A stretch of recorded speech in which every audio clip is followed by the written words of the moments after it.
There is a reason why I'm still playing it for 5 years. Yes! But this game is not for everyone. If you're also a fan of such games like Dota or League, you will adapt fast, since combat system is the same but skill entry barrier is much lower. So if you are a low MMR player or a player with low rank, don't worry, it will not take lots of time to learn basics. And as you might guess, yes, this game is isometric and you cannot move your camera. Since there are lots of players from MOBA games, you can only imagine what kind of community we have. Don't get me wrong, you can find chill people and enjoy their company, but be ready. One of the strongest sides of this game, player interactions. Nowadays, lots of MMORPGs forgot about that, but not in Albion. Each weapon, armor or even horse you ride is crafted, raised by someone, epic raid fights, large and small scale battles or even solo adventure with lucky rewards awaits you. Maybe you want to be a crafter or trader, gather resources and sell items for profit or even hunt other players to get their stuff. And that's where the part this game is not for everyone appear. It is full loot MMORPG, which means you will lose all your items in your inventory and items you equip when you die. Such games are very niche because of their nature. Such games reveal the dark and light side of each human. It creates toxic environment and force people to abuse broken mechanics to just dominate and get your stuff. And Albion is not an exception, and this is its beauty. Devs of this game handled and balanced it pretty well during all these years, and there is a reason why it got so high population even now. For me, as a player, the first indicator is this MMORPG dead or alive is amount of players. If you will take a look on Steam charts, online is around 6-8k and now multiply it by 4. Why? Because majority of players are playing via native client, and also don't forget that it is multi-platform game, so mobile users is also a huge part of this. Don't you guys have phones? But what about servers? We got one global server that is located in Washington DC, so you are able to play with people all over the world. Ping? Yep, it's a huge problem in Asian regions and if you are from Australia, for example. In other countries, it is playable. You will find people literally everywhere. I got feeling that Albion world right now is super small. So for such niche genre, it got more online on one server than New World, World of Warcraft or any other MMORPG on market. And you see all these players and can interact with them. So what about full loot? Is it scary as you might think? Nah. Items in these games are consumables. True power of your character is in your build, character progression, which by the way is the same like in New World or in Skyrim. More you use certain weapon or armor, stronger you become. And probably the most important, it is knowledge of in-game mechanics and abilities. That's all. But it was not always like that. Back in the days, game was not newbie friendly like it is right now, and it almost died.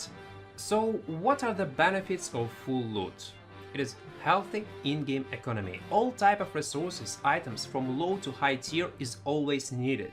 Emotions that you get while playing Albion. Full loot is full loot, and risk of dying will raise your heart rate even after years of playing this game. And probably one of the most important parts, no pay to win. Believe me, if someone will see a whale in this game, instead of screaming on forum, YouTube, Reddit how this game is bad, he will say, "Come to me, show me your pockets." I even know some people who did not stay here because they could not dominate with their wallet. So how game sustain itself? It sells skins, vanity, premium account and gold that can be exchanged on silver. It is in-game currency. Gold-silver market is free for everyone. You can exchange it freely.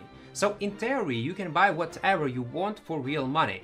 But entry barrier is pretty low comparing to other MMORPGs. You can be unequal with other players in short period of time without money investment if you know what kind of content you planning to play. Basically, you can progress a bit faster, but at the end you will not jump over the head. I was playing such games like Lineage 2, Arcade, Lost Ark and other Korean games including Diablo Immortal. So trust me, this game is not pay to win. Which is actually surprised me, because they could make it and earn millions, but they did not. There is no quests, it is Sandbox like devs called it, but I call it MMORPG with Sandbox elements, so you need to entertain yourself and build aims and plan what are you going to do today. Albion have some kind of daily quests, but they are not mandatory like in Lost Ark, so not doing them will not affect your character progression or wealth.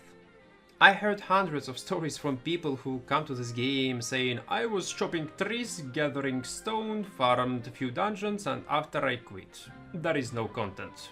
Of course, there will be no content for people who get used to playing modern and MMORPGs. No one will carry you through main quest and show epic cinematic, no one will invite you in a group dungeon via Party Finder, because we don't have any. First time when I logged into Albion, my aim was to get at least few cheap PvP builds and hunt people. Later I was reselling items from one city to another, was trying to increase my wealth. I was never gathering or crafting, I was doing content that I was interested in. And you can do it also, even on a fresh character. By the way, I have examples of such journeys. From time to time I do 0 to hero rounds on my stream, so it's all up to you.